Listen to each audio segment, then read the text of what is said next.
Hello guys hello guys welcome to my YouTube channel. आज के इस वीडियो में हम फिर देखेंगे, जैसा कि देख रहे थे SHM सिंपल हार्मोनिक मोशन, उसी को आगे हम कंटिन्यू करेंगे। तो इसमें फर्स्ट प्रॉब्लम, यानी ये जो प्रॉब्लम है कुछ ऐसा कह रहा है। ये क्वेश्चन आपका 6 मार्क्स का ये क्वेश्चन है, which is asked in JEE advance 1993 में ये क्वेश्चन पूछा है। बहुत कॉन्सेप्चुअल प्रॉब्लम है। तो इसमें कुछ ऐसा दिया गया है जो कि आपको फिगर में दिख रहा है, और ये एक दूसरे के साथ इस टाइप से जुड़ा हुआ है, यानी कि स्प्रिंग के हेल्प से एक दूसरे से ये क्या है, कनेक्टेड है। स्प्रिंग के हेल्प से एक दूसरे से ये कनेक्टेड है। तो इसमें ऐसा कुछ दिया हुआ है कि two identical ball A and B, each of mass small m are attached to two massless spring। आपको दिख रहा है कि ये एक मासलेस स्प्रिंग ये है, तो यहां से एक चीज तो फिक्स हो गया कि ये आपका क्या दे दिया हुआ है, दिस इज मासलेस स्प्रिंग। और वैसे भी सारा मासलेस ही इसमें आता है, मासलेस स्प्रिंग इसमें आपको दे दिया हुआ है। Massless spring, the spring mass system is constrained to move inside a rigid smooth pipe। तो इसको क्या किया है, ये स्ट्रेट है और इसको क्या कर दिया गया, बेंट कर दिया गया है। यानी इसको किसी तरह से बेंट करके, ये स्ट्रेट लाइन था, इसको बेंट करके इसको सर्कल टाइप स्ट्रक्चर दे दिया। और ये आपका टू स्प्रिंग है, दोनों आपका मासलेस स्प्रिंग है। दोनों का मास ये दे दिया हुआ है कि इसका भी मास आपको स्मॉल एम लेना है, इसका भी मास आपको स्मॉल एम। तो पाइप इज फिक्स्ड, जो कि फिगर में आपको दिख रहा है, pipe is fixed in horizontal plane. It the इंटर्स of the ball can move in a circle of radius that is 0.06 pi meter। each spring has natural length that is 0.06 pi and a spring constant is 0.1 Newton meter। So initially both ball are displaced by the angle that is theta। आपको क्या दे दिया हुआ है, theta आपको दे दिया हुआ है π/6। Theta आपको π/6 दिया हुआ है। अब इसमें फर्स्ट पॉइंट, यानी 3 पार्ट है, क्वेश्चन थोड़ा सब्जेक्टिव टाइप है। तो इसमें फर्स्ट पार्ट आपसे कह रहा है, it says calculate the frequency of oscillation. यानी पहला वाला आपसे फ्रीक्वेंसी पूछा है, दूसरा आपसे पूछ रहा है कि find the speed of a ball A when A and B are at 2 inch that is PQ diameter. तो ए जो है इस पोजीशन पे आ जाए और बी इस पोजीशन पे आ जाए, तब आपको क्या बताना है, स्पीड बताना है। Find the speed of ball A and B when A and B are at the 2 ends, calculate the frequency of oscillation। Second वाला में पूछ रहा है कि speed of ball A when A and B are the position, यानी कि A इस position पे आ जाए और B जो है इस पोजीशन पे आ जाए, तो उसका हमको क्या बताना है, speed. You know that speed that is omega into x, और ओमेगा क्या होता है, √/k/m, और k का वैल्यू आपको दे दिया हुआ है, दैट इज 0.1 न्यूटन पर मीटर। और यहाँ पे थीटा दे दिया हुआ है, थीटा आपको दे दिया हुआ है कि ये π/6 से यहाँ पे हम क्या कर लिए, डिस्प्लेस्ड कर दिए हैं। यानी कि π/6 से हम इसको डिस्प्लेस कर दिए हैं, और इसका नेचुरल लेंथ भी आपको दे दिया हुआ है। Natural length that is its radius that is 0.06 metre, 0.06 metre. तो अब हम देखते हैं, लास्ट में आपसे कह रहा है कि total energy of A system में अगर हम देखें तो फर्स्ट पॉइंट आपसे पूछ रहा है कि आप बताइए फ्रीक्वेंसी क्या होगा। तो अगर इसमें हम देखें तो बहुत ही मस्त क्वेश्चन है। यहां से अगर सपोज्ड दैट कि इसमें जो डिस्प्लेस्ड है, और डिस्प्लेस्ड कितना से हो रहा है, theta that is equal to π/6, इतना से हम डिस्प्लेस्ड किया और दोनों को किए। अब जब इसको हम डिस्प्लेस किए तो क्या हो जाता है, तो टेक्निकली यहाँ पे थीटा, थीटा क्या है, displacement, angular displacement, theta is angular displacement, angular displacement, displacement.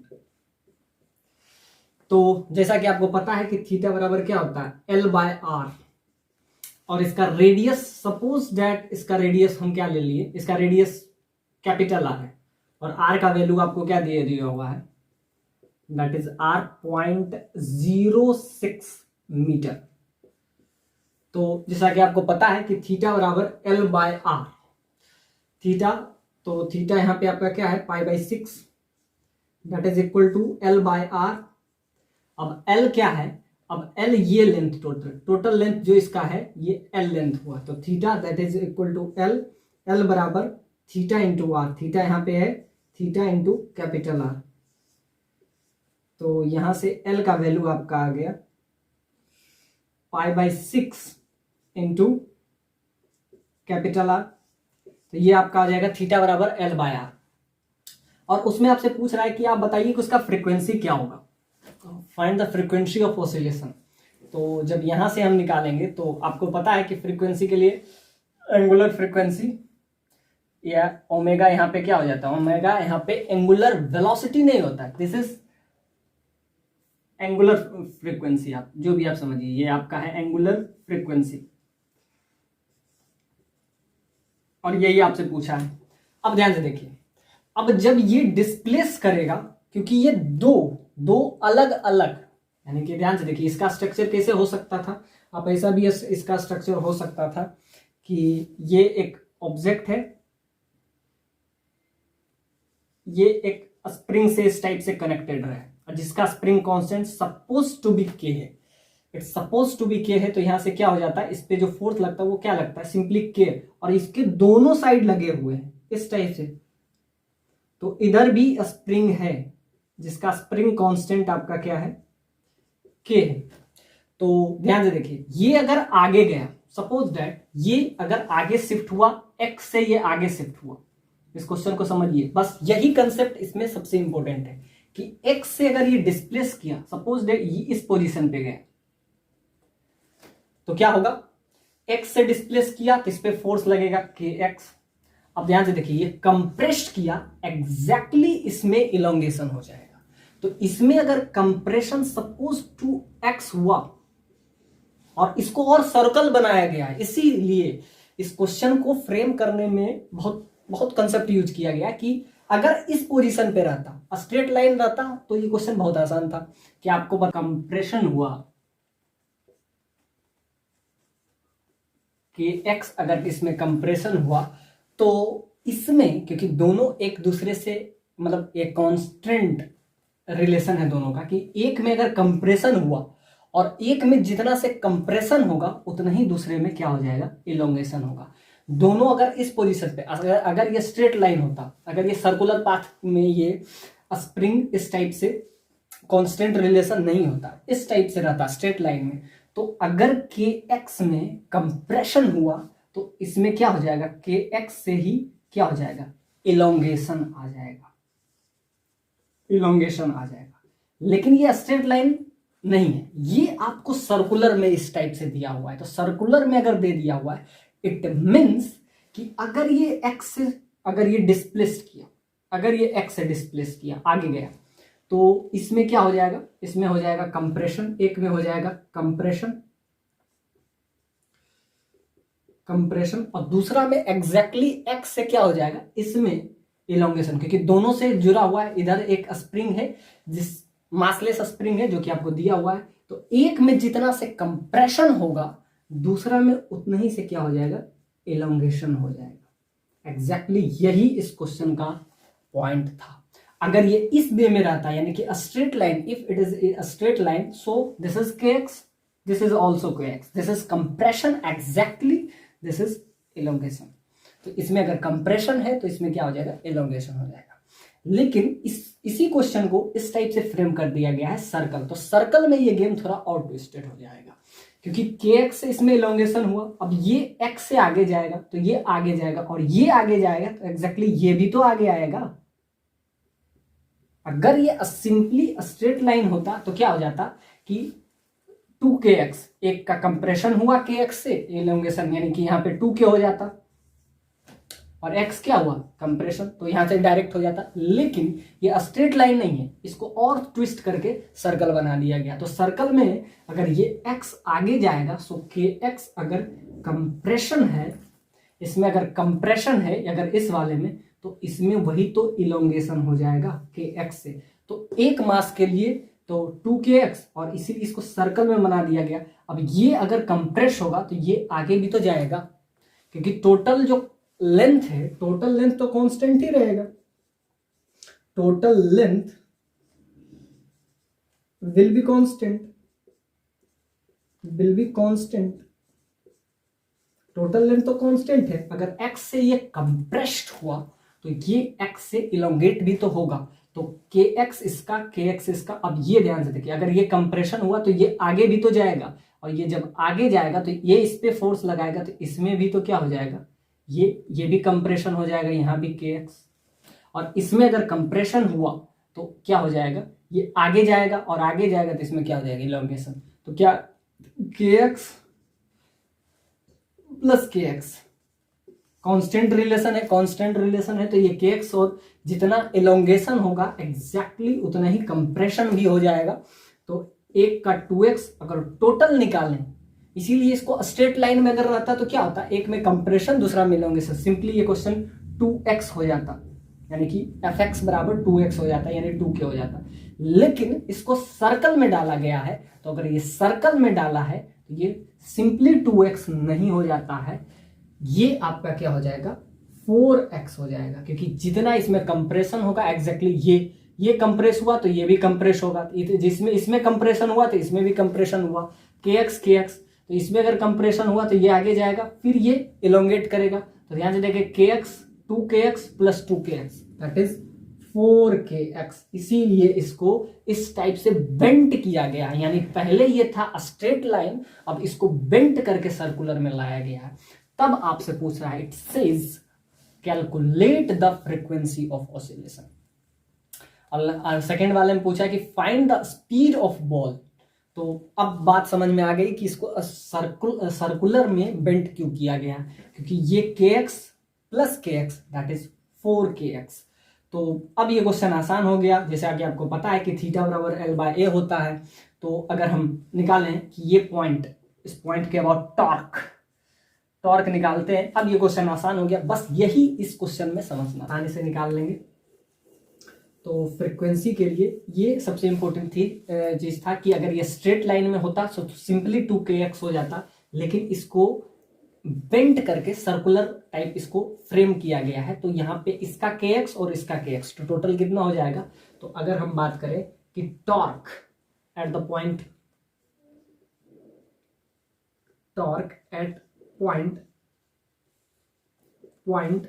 O, तो टॉर्क के लिए पहले हम फोर्स निकाल लेते हैं कि फोर्स कितना लगेगा, तब हम टॉर्क निकालेंगे। तो अगर हम फोर्स की बात करें तो फोर्स यहां पे आपको पता है कि क्या हो जाएगा 4kx। तो यहां पे पहले हम फोर्स निकाल लेते हैं कि force at due to both string, force due to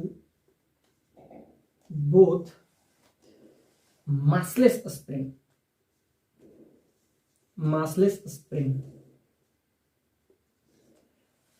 तो क्या हो जाएगा kx 2kx इसके वजह से, यानी कि यहाँ पे क्या हो जाएगा इच। तो इच स्प्रिंग के लिए हो जाएगा। अगर इच के लिए बात करते हैं तो इच स्प्रिंग अगर रहे तो each massless spring where spring constant is k, so that is 2kx। तो अगर ये स्ट्रेट लाइन होता तो यहां तक काम खत्म, लेकिन इसको बेंट करके हम सर्कुलर मोशन में ले आए हैं। तो अब यहां से क्या हो जाएगा, यहां से हम डायरेक्टली कह सकते हैं कि टोटल फोर्स इच के लिए है, तो यहां से अगर हम टोटल फोर्स की अगर बात करें, total force due to massless spring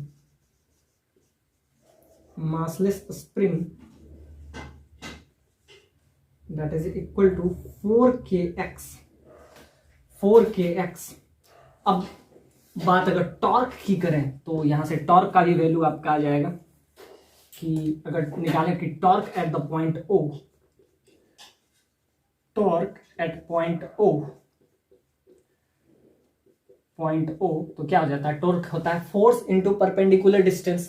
तो क्या है, फोर्स आपको पता है, torque at the point O, तो इसीलिए इसको कांस्टेंट रिलेशन बना के इस टाइप से पेश किया गया। तो फोर्स इनटू परपेंडिकुलर डिस्टेंस, तो फोर्स आपको पता है। अब एक्स कैसे निकालेंगे, अब आपको ये एक्स है, यही तो इल्यूमिनेशन है, सो एक्स, तो जैसा कि आपको पता है कि थीटा बराबर एल बाय आर, थीटा आपको पता है पाई बाय 6, तो यहां से एल का वैल्यू जो होगा वही एक्स का वैल्यू हो जाएगा, जैसे थीटा इंटू आर। तो थीटा भी पता है, आर भी पता है, आर आपको इतना पता है और उसका वैल्यू आपको दे दिया हुआ है, के का भी वैल्यू आपको दे दिया हुआ है 0.1। तो यहां से आपका सारा वैल्यू आ जाएगा, that is force into perpendicular distance, यानी कि 4 के एक्स का वैल्यू, तो ये फोर्स इंटू परपेंडिकुलर डिस्टेंस। तो यहां से डिस्टेंस आपको पता है कि आर, परपेंडिकुलर डिस्टेंस यहां से क्या है आपका, ये इसका radius, this is it's perpendicular distance, that is capital R. तो ये आपका आ जाएगा नेगेटिव साइन। रीस्टोरिंग फोर्स आप ऐसा कर सकते हैं, इसको फोर्स नहीं, इसको कह सकते हैं रीस्टोरिंग फोर्स। जब भी हम सिंपल हार्मोनिक मोशन पढ़ा रहे होते हैं तो वहां पे force it means restoring force, restoring force. तो रीस्टोरिंग फोर्स यहां से आपका आ जाएगा -4 के एक्स इंटू आर। अब एक्स का वैल्यू आपको पता है कि थीटा बराबर एल बाय आर, एल आपको पता है, आर पता है, तो यहां से आपका क्या आ जाएगा, torque at the point O, torque at the point O, तो यहां से आपका आ जाएगा 4 के X theta into R, theta आपका पाई बाय 6 दिया हुआ है, आर रेडियस है, इंटू आर, तो ये यहां से आ जाएगा। और आपको पता है कि थीटा का वैल्यू एक तरीके से और से हम निकाल सकते हैं, थीटा क्या होता है, तो थीटा का वैल्यू अगर निकालें आई और अल्फा के टर्म में, एंगुलर एक्सेलरेशन के टर्म में, तो वैसे भी टॉर्क क्या होता है, आई इंटू अल्फा। अब आई क्या है, आई हम पहले बता चुके हैं, MOI moment of inertia, alpha क्या है, एंगुलर एक्सेलरेशन, एंगुलर एक्सेलरेशन। तो यहां से भी आप निकाल सकते हैं, तो दोनों को इक्वेट कर देंगे। एक तो टॉर्क आपको फोर्स, टॉर्क क्या होता है, force R cross F, force into perpendicular distance, तो यहां से निकाल लेंगे। फोर्स लग रहा है, restoring force which is acting on this, that is each massless spring, that is 2kx, and total force that is 4kx। तो यहां से आपका आ गया वैल्यू, तो r से r स्क्वायर आ जाएगा और यहां से वैल्यू आपका आ जाएगा। और वैसे भी आपको पता है कि torque at the point O एक तरीके से और से भी हम निकाल सकते हैं, that is I into alpha. जैसा कि अभी हम रोटेशन पढ़ा के ही निकले हैं, तो वो वाला चैप्टर में I क्या है, MOI, तो इसको हम क्या समझ हैं, इसका MOI क्या हो जाएगा, MOI moment of inertia, that is mr square. तो यहां से अल्फा का वैल्यू हम निकाल लेंगे, अल्फा का वैल्यू निकाल लेंगे तो वहां से फर्स्ट वाला पॉइंट आ जाएगा, that is frequency of oscillation, alpha by theta. तो वहां से अगर हम बात करें तो अब आपका आ जाएगा torque at the point O, that is equal to I into alpha. तो यहां से अल्फा का वैल्यू आपका आ जाएगा, अब बस इसको हम लिख सकते हैं mr स्क्वायर।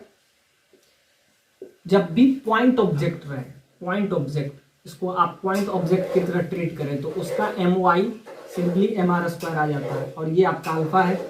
तो यहां से अगर हम बात करें तो क्या आ जाएगा, torque that is 4k into pi by 6 into R और इसका r। तो यहां से आपका आ जाएगा अल्फा का वैल्यू आ जाएगा, दोनों को इक्वेट कर दिए, so this is your alpha, angular acceleration,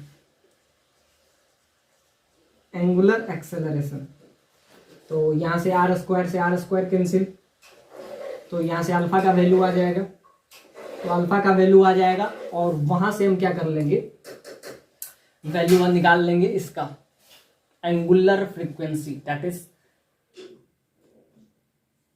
1/2 pi root over alpha by theta, this is your omega, angular frequency या फ्रीक्वेंसी ऑफ ऑसिलेशन। तो अल्फा का वैल्यू पता है, थीटा पता है, थीटा कितना पता है आपका π/6, बस वैल्यू रख देंगे तो यहाँ से थीटा। और एक तरीके से आप डायरेक्ट भी ला सकते थे अगर आपको ओमेगा निकालना हो, तो यहाँ पे 2π√m/k, तो m/k हो जाता है टाइम पीरियड, लेकिन हमको क्या निकालना है, frequency, so that is k/m। तो डायरेक्ट भी हम निकाल सकते हैं ओमेगा का वैल्यू, तो 2π के यहाँ पे 4k हो जाएगा, मास m, तो ये आपका आ जाएगा। यहाँ से भी आप क्या निकाल सकते हैं, फ्रीक्वेंसी ऑफ ऑसिलेशन। और बाकी यहाँ से हम क्या निकाल सकते हैं, स्पीड। स्पीड कब, जब थीटा क्या हो इस पोजीशन पे, p और q पोजीशन पे हो, तब हमको क्या निकालना है, ओमेगा का वैल्यू आप डायरेक्ट भी निकाल सकते हैं, फ्रीक्वेंसी आप डायरेक्ट निकाल सकते हैं 1/2πm/k। और एक यहाँ से अल्फा का वैल्यू आप निकाल लीजिए, तो यहाँ से r² से r² कैंसिल, तो यहाँ से भी आपका आ जाएगा वैल्यू r² से r² कैंसिल, और यहाँ से अल्फा का वैल्यू आपका निगेटिव साइन में आ रहा है, मतलब वो रीस्टोरिंग फोर्स है, तो यहाँ से आपका क्या आ जाएगा 4k/m, 4k/m, और यहाँ से आपका क्या है 6b, आपका क्या है मल्टीप्लाई में π/6 इंटू अल्फा। तो अल्फा का वैल्यू इधर से आपका आ जाएगा, तो यहाँ से हम क्या लिख सकते हैं 4πk इंटू 6, ये आपका आ गया। तो इसको हम ऐसा भी लिख सकते हैं 2π, यहाँ से अगर हम कॉमन ले लेते हैं तो यहाँ से आपका क्या आ जाएगा π/6 इंटू थीटा, तो यहाँ से 2 से, और ये आपका आ जाएगा 3, तो यहाँ से आपका आ जाएगा 2πk/3। तो अल्फा का वैल्यू यहाँ से पाई को थीटा ले लेते हैं, तो 4k थीटा और r² से r² कैंसिल, यहाँ पे m इंटू अल्फा, तो यहाँ से अल्फा का वैल्यू आपका क्या आ जाएगा 4k/m into theta with negative sign. Negative sign आपको क्या कह रहा है कि ये रीस्टोरिंग फोर्स है। एक तो आप डायरेक्टली यहां से भी निकाल सकते हैं 1/2πk/m, और k यहाँ पे क्या है, इस क्वेश्चन से आपको पता चल गया 4k है, तो 4k/m आप लिख सकते हैं डायरेक्ट, तो वहां से भी आपका ओमेगा का वैल्यू आ जाएगा डायरेक्टली। और एक तो टॉर्क निकालिए, टॉर्क क्या होता है, force into perpendicular distance, force इतना लग रहा है इंटू kx यहाँ से, और टॉर्क, और एक तरीके से और क्या होता है I इंटू अल्फा, दोनों को हम क्या कर लेंगे, इक्वेट कर लेंगे, तो वहां से अल्फा का वैल्यू आ जाएगा। उसके बाद हम क्या निकाल लेंगे, अल्फा का वैल्यू आ गया, और यहाँ से अगर हम वैल्यू निकालना चाहें, और वैल्यू क्या है एंगुलर फ्रीक्वेंसी, तो ये आपका आ जाएगा फ्रीक्वेंसी ऑफ ऑसिलेशन। तो यहां से अगर हम लिखें frequency of oscillation, frequency of oscillation that is equal to, तो 1/2π, ओमेगा का वैल्यू ये आपका आ जाएगा 1/2π√ओवर α/थीटा, तो alpha that is equal to 4k/m into theta और डिवाइडेड बाय थीटा, तो थीटा से थीटा कैंसिल हो जाएगा, और यहां से आपका क्या आ जाएगा 1/2π√ओवर 4k/m। अब डायरेक्टली फॉर्मूला से भी आप निकाल सकते थे, क्या होता है 1/2π√k/m, और k इस केस में इस पर्टिकुलर केस में क्या हो गया था 4k हो गया था, तो यहां से भी आप डायरेक्ट निकाल सकते थे 4k/m, और यही आपका टाइम पीरियड कहता है, तो m/k हो जाता है। तो बस इस क्वेश्चन में यही ट्विस्ट था कि k/m, और बाकी सेकेंड वाला पॉइंट तो बहुत ईजी है। आपसे क्या कह रहा है कि आप बताइए इसका वेलोसिटी, अब निकालना आसान है। ये बात अगर आपको समझ में आ जाता है तो वेलोसिटी निकालना तो बहुत आसान है, 12 mv², और यहाँ पे दो ही वेलोसिटी होगा, एक तो काइनेटिक एनर्जी और दूसरा स्प्रिंग एनर्जी। एक काइनेटिक एनर्जी, तो जो लॉस इन पोटेंशियल एनर्जी होगा वही गेन इन काइनेटिक एनर्जी होगा, तो यहाँ से हम ऐसे भी लिख सकते हैं कि loss in potential energy that is equal to gain in kinetic energy. तो यहां से हम लिख सकते हैं loss in potential energy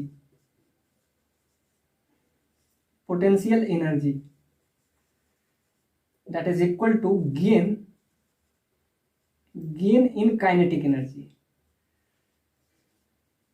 kinetic energy. तो सिंपल सा बात है, जो पोटेंशियल एनर्जी डिक्रीज कर रहा है वही काइनेटिक एनर्जी के टर्म में आ जाएगा। तो इसका पोटेंशियल एनर्जी हाफ के एक्स स्क्वायर, हाफ के एक्स स्क्वायर, इसका और इसका भी हो जाएगा तो 2 टाइम्स हाफ के एक्स स्क्वायर। अब वही क्या हो जाएगा, जो लॉस हो रहा है पोटेंशियल एनर्जी में वही तो गेन होगा काइनेटिक एनर्जी में। तो क्या हो जाएगा, gain in kinetic energy. Kinetic energy क्या होता है, half M B square, V दोनों का mass m, V x.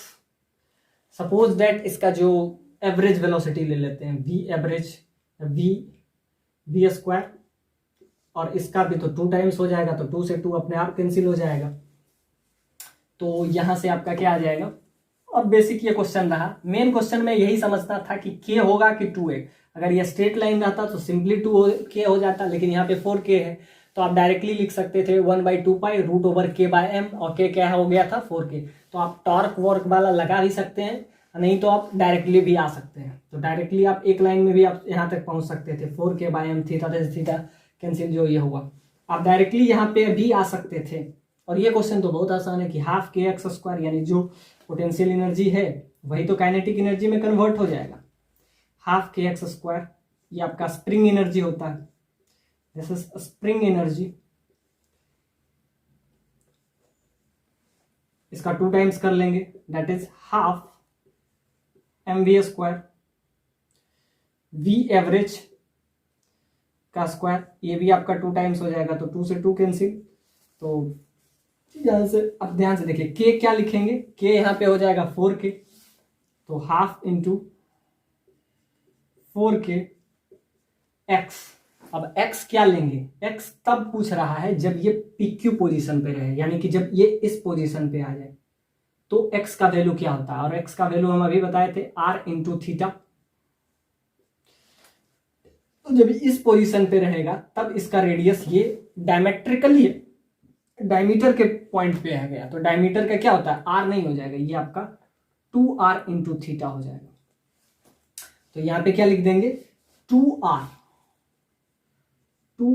Into theta. Theta क्या है आपका π/6, यानी कि थीटा आपका कितना है 30 डिग्री। तो यहां से आपका क्या आ जाएगा, half m v average, average ले लेते हैं, या वी स्क्वायर, यही आपसे पूछा है। तो हाफ से हाफ भी कैंसिल हो जाएगा। अब क्या हो जाएगा यहां से, बस आपका क्वेश्चन इजी हो गया, वही वेलोसिटी आपसे पूछा है कि, तो यहां से 4k बाय मास, और यहां पे अब ध्यान से देखिए ये आपका हो जाएगा, तो यहां से ये 3 से कैंसिल ये हो गया, 3 से ही कैंसिल हो गया, तो यहां से 4k बाय नीचे क्या हो जाएगा 3m, और ऊपर पाई, और इसका क्या हो जाएगा रूट ओवर, तो ये आपका आ जाएगा v एवरेज।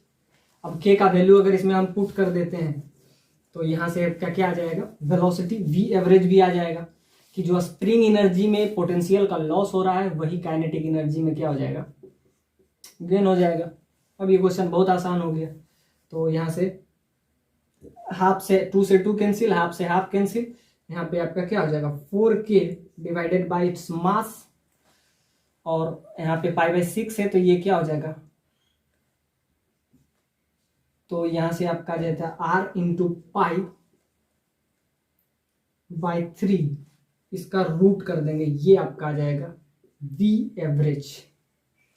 अब k का वैल्यू भी पुट कर देते हैं, k का वैल्यू आपको कितना दे दिया हुआ है 0.1, 4 इंटू 0.1, मास आपको दे दिया हुआ है, मास भी आपको कुछ ना कुछ दे ही दिया होगा, तो मास का वैल्यू भी रख देंगे, r का वैल्यू भी दिया हुआ है 0.06, पाई को पाई रखते हैं, तो यहाँ से आपका वैल्यू, बस वैल्यू इसमें पुट कर देते हैं, तो ये 1 है और ये आपका 3 है, तो ये वैल्यू आपका आ जाएगा, वी एवरेज का वैल्यू आ जाएगा 0.02 मीटर पर सेकेंड, ये आ जाएगा। और इसका वैल्यू अगर ओमेगा का वैल्यू देखें तो यहाँ से आपका आ जाएगा 1/2 pi root over 4k, 4 into 0.1 m/k, और इसका वैल्यू आपका m/k और 0.1 दिया हुआ है, इसका वैल्यू 0.1 है, 0.1, तो ये इससे ये कैंसिल हो जाएगा और इसका वैल्यू आपका आ जाएगा सिंपली 2 आ जाएगा, यानी 1/π/सेकेंड। हाँ, तो ये आपका आ जाएगा पर सेकेंड, 1/π/सेकेंड, यानी फर्स्ट वाला का आंसर क्या आपका आ गया 1/π/सेकेंड। और अब लास्ट वाला आ गया क्या, टोटल काइनेटिक एनर्जी 12mv²। तो v का वैल्यू आपका यहाँ से ये आ गया, यहाँ से 0.1 से 0.1 कैंसिल, यहाँ से आपका 0.2 0.2 के आसपास ये आपका आ ही रहा है। तो अगर हम यहाँ से देखें तो लास्ट वाला पॉइंट में क्या करेंगे, 12mv², v का वैल्यू यहाँ से आ गया, तो 12mv² का 2 टाइम्स कर दीजिए, तो 12mv² का 2 टाइम्स। बस बेसिकली इस क्वेश्चन 4K पे ये था और बाकी